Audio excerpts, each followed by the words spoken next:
Hey guys, and welcome back. I'm Sarah from Ugly Duckling House, and a few weeks ago you might have seen me do a carved wall art on my channel. Well, this is actually the backup plan that I had to the same wall art challenge.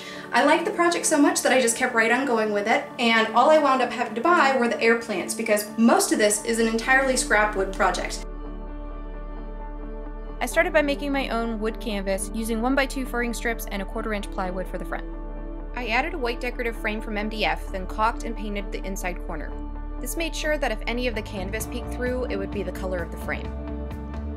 Starting at the center and all four corners, I added my first layer of 1/4 inch oak plywood scraps. You want to do this mainly because these are the most important for full coverage before more layers go in. Then I began covering the rest of the canvas with more wood pieces. There were a few gaps, but that's okay. I would eventually cover it all with more layers of plywood. Also, although this is sped up for the sake of time, there's a lot of trial and error involved. There's kind of a lot of artistic choice in creating randomness like this, so it's kind of like a puzzle.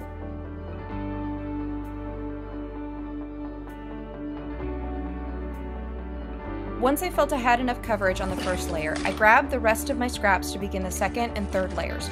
Just like the first, this is more or less just playing with the look and shape of each piece and gluing it into place. I decided on a total of 3 layers of plywood. The first 2 were aimed at full coverage, while the third was mostly based on where I thought I would want to mount the air plants, therefore creating little pockets for the air plant roots to go somewhere into the artwork and be hidden when it's up on the wall.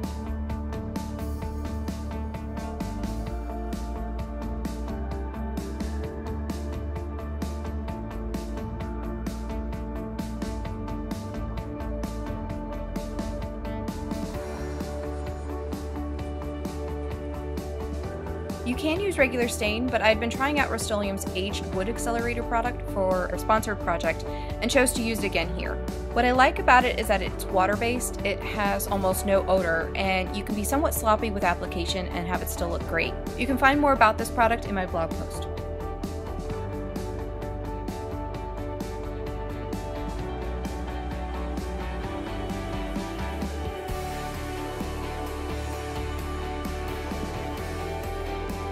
I added 2 coats of the accelerator product and was pretty happy with the look, so I decided additional finish wasn't necessary and then moved on to the air plants.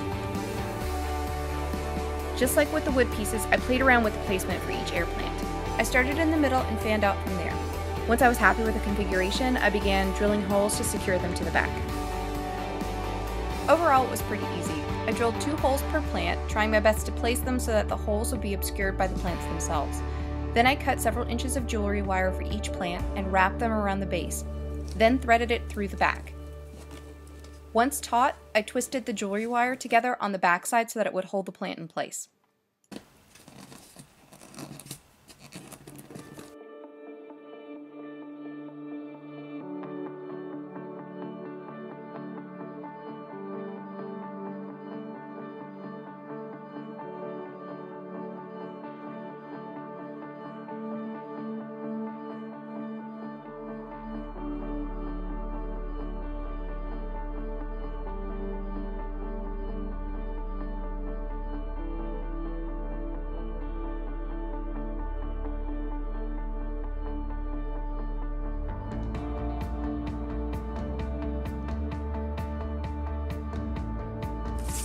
I've been using this flush mount hardware for a number of my recent projects, and I really like them.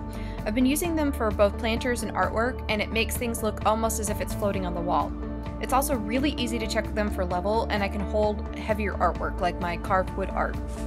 Air plants should be watered about once a week, and do well in a spot with bright filtered light, which I thought would be perfect for this spot in my office. To keep them healthy, I plan to spray them every now and then with a misting fertilizer. So, there you have it.